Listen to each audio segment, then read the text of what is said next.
حسین صاحب آپ پہ جو پابندی ہے پاکستان میں سیاست پہ، خاص طور پہ میڈیا پہ بھی، اور بہت سارے لوگ آپ کے اپنے جو پرانے وہ سوچ رہے تھے شاید آپ آج اندر جا رہے ہیں یا جیل جا رہے ہیں، تو کیا کہنا چاہیں گے ان دونوں چیزوں پہ جو پابندی ہے اس پہ؟ پابندی کا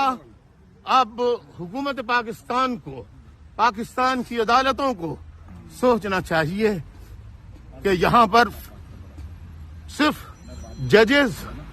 یا پروسیکیوشن کے لوگ نہیں تھے، یہاں جیوری کے ایسے ممبران تھے جنہیں میں نے زندگی میں کبھی نہیں دیکھا تھا. ان سب نے سنا،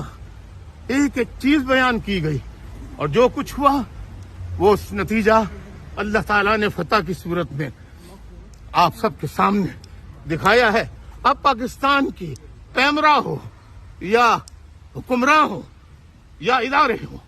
کوئی بھی ہو، انہیں میری آواز، میری تقریر، تحریر پر سے پابندی ہٹانی چاہیے. آپ کراچی میں ان کی ہم لندن چلے